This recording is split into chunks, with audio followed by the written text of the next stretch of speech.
Hello વિદ્યાર્થી મિત્રો, ચાલો તો આજે આપણે ધોરણ 6 માં લેસન નંબર 15 લાવરી અને તેના બચ્ચા આ પાઠ જે છે આપણે ભણવાના છે.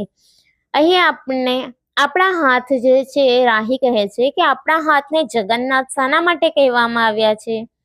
ત્યારે દાદા કહે કે ખૂબ જ સરસ પ્રશ્ન પૂછ્યો. આ દુનિયામાં આપણે આપણા કાર્ય માટે કોઈના પર આધાર રાખવો નથી. આપણું કાર્ય જે છે આપણે પોતે જ કરવાનું છે, કોઈના ઉપર આપણે નિર્ભય રહેવાનું નથી. દાદા, એટલે જ તો હું મારું શાળાનું હોમવર્ક જાતે જ કરું છું. સુજલ કહે છે કે એટલા માટે તો હું કોઈના ઉપર નિર્ભર રહેતો નથી. મારી શાળાનું જે હોમવર્ક છે હું જાતે જ કરું છું. ત્યારે બધા હસવા લાગ્યા અને દાદા સમજાવતા કહે કે આપણે કોઈના પર નિર્ભર રહીને કાર્ય કરીએ તો કાર્ય ક્યારેય સમયસર પૂર્ણ થતું નથી. હું તમને જ એક એવી લાવરીની બચ્ચાની વાર્તા જે છે એ સમજાવું. દાદા કહે છે કે આપણે આપણું કામ પૂરું કરવા માટે કોઈના ઉપર જ્યારે આપણે નિર્ભર રહીએ ત્યારે એ કામ સમયસર પૂર્ણ હોતું નથી. એવી જ એક લાવરીની વાર્તા હું તમને કહું. ચાલો તો વાર્તાની શરૂઆત કરીએ. એક લાવરી પોતાના બચ્ચાઓ સાથે ખેતરમાં બનાવેલા એક માળામાં રહેતી હતી. એકવાર ખેતરમાં પાક તૈયાર થઈ ગયો હતો અને લાવરી જે છે દરરોજની જેમ સવારે પોતાના બચ્ચાઓ માટે ભોજનના શોધમાં નીકળી જતી. ત્યારે તે પોતાના બચ્ચાઓને કહીને જતી, જુઓ મારા વાલા બાળકો, હવે ખેતરમાં પાક તૈયાર થઈ ગયો છે. એને કાપવા માટે ખેડૂત અહીં જલ્દી આવશે. એ સ્થિતિમાં આપણે બીજે ક્યાંક નવો માળો બાંધવો પડશે. માટે મારા ગયા પછી તમે તમારા કાન અને આંખ જે છે એ ખુલ્લી રાખજો. એવી સલાહ જે છે એમના બચ્ચાને લાવરી આપીને જતી અને કહીને જતી કે હું તમારા માટે ભોજનની શોધમાં જઈ રહી છું અને હું સાંજે પાછે ઘરે આવીશ. અને હું જ્યારે ઘરે આવીશ એ દરમિયાન ખેતરમાં ખેડૂત આવશે અને શું વાતો કરશે એ હું આવ્યા પછી મારે તમારે કહેવાની રહેશે. જે તમે સાંભળ્યું છે, જે તમે જોયું છે એ બધું હકીકત મને જણાવવાનું રહેશે. લાવરી સાંજે ઘેરે પાછી ફરી ત્યારે તેમના બચ્ચાઓને એને મૂંઝાયેલા જોયા, નારાજ થયેલા જોયા. એ જ્યારે પાછી ઘેરે આવે છે ત્યારે એમના બચ્ચાઓ થોડા નારાજ થયેલી અવસ્થામાં જોવા મળે. ત્યારે બચ્ચાઓને કહેવા લાગી, હવે આપણે આ જગ્યા ઉપર જલ્દી છોડી દેવી પડશે. બચ્ચાઓ એની માતાને કહે છે કે આપણને હવે આ જગ્યા જે છે એ જલ્દી છોડી દેવું પડશે, કારણ કે ખેડૂત એના પુત્રને લઈને ખેતરમાં તપાસ કરવા માટે આજે આવ્યો હતો. એ પોતાના પુત્રને કહેતો હતો કે પાક તૈયાર થઈ ગયો છે.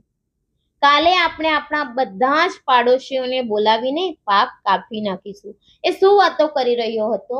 તો એ કહી રહ્યો હતો એના પુત્રને કે આપણા ખેતરમાં જે છે પાક તૈયાર થઈ ગયો છે અને આપણે આપણા આજુબાજુના લોકોને એટલે કે પડોશી લોકોને, પાડોશીઓને બોલાવીશું અને આ પાક જે છે એને કાપી નાખીશું. લાવરીએ પોતાના બચ્ચાની વાત ધ્યાનથી સાંભળી અને કહ્યું. ખૂબ જ ધ્યાનપૂર્વક એ લાવરીએ પોતાના બચ્ચાની વાત સાંભળી અને કહેવા લાગી, અત્યારે આપણને કોઈ જોખમ નથી, એટલે જ કે હજી આપણા પાસે સમય છે. આપણને જોખમ નથી કે તરત જ આપણને આ ઘર જે છે ખાલી કરવું પડશે એવું નથી. હજી કાલે પણ તમે એવું જ કરજો. એ પાછી કહે છે કે આવતીકાલે પણ તમે આવું જ કરજો. આજની જેમ જ શું સાંભળ્યું અને શું જોયું તે તમે સાંજે કહી દેજો. કહે છે કે આજે પણ હું ભોજનની શોધમાં જાઉં છું, સાંજે પાછી ફરીશ અને તમે શું જોયું અને શું સાંભળ્યું હું આવીશ ત્યારે મને કહેજો. બીજે દિવસે ફરીથી લાવરી જે છે એ ભોજનની શોધમાં જાય છે અને સાંજે પાછી ઘેર ફરે છે. એણે જોયું એને બાળકો ખૂબ જ ભયભીત બની ગયા હતા, ખૂબ ડરી ગયા હતા. એના બાળકો પોતાની માને જોતા જ બૂમો પાડી કહેવા લાગ્યા, માં, આજે પણ ખેડૂત અહીં આવ્યો હતો. પોતાના પુત્રને કહી રહ્યો હતો કે પાક જલ્દી કાપી નાખવો જોઈએ. આપણા પાડોશીઓ નથી આવતા તો આપણે આપણા સગાવાલાઓને બોલાવીશું. તું કાલે તારા કાકા, મામા તેમજ તેમના પુત્રોને કહી આવ કે કાલે પાક કાપવામાં આપણને મદદ કરે. એ કહી રહ્યો હતો ખેડૂત એના પુત્રને કે પાડોશી જે છે એ પાક કાપવા નથી આવતા તો કઈ વાંધો નહીં, તું જજે અને તારા કાકા મામા અને એમના દીકરાઓને કહીને આવજે કે અમારા ખેતરમાં પાક તૈયાર થઈ ગયો છે અને અમને મદદ કરવા માટે તમે આવતીકાલે આવો. ત્યારે લાવરીએ હસીને કહ્યું, મારા વાલા બાળકો, તમે જરાય ચિંતા ના કરો, કારણ કે એમના સગા સંબંધીઓના ખેતરમાં પણ પાક તૈયાર થઈ ગયો છે, તો એમણે મદદ કરવા કોણ આવશે? લાવરી કહેવા લાગી કે આ વાતમાં પણ તમને ચિંતા કરવાની જરૂર નથી, કારણ કે એમના સગાઓના ખેતરમાં પણ પાક તૈયાર થઈ ગયો છે અને એમના ખેતરમાં પાક તૈયાર હોય તો આમને મદદ કરવા માટે કોઈ પણ આવશે નહીં. ત્રીજા દિવસે પણ દરરોજની જેમ જ લાવરી સવારે બચ્ચાઓને શીખવાડીને ભોજનની શોધમાં નીકળી પડી અને સાંજે ઘેર પાછી ફરી. હવે ત્રીજો દિવસ છે અને ત્રીજા દિવસે જે છે લાવરી પોતાના બચ્ચાને શીખવાડીને પાછી ગઈ અને સાંજે પાછી ઘેરે આવી.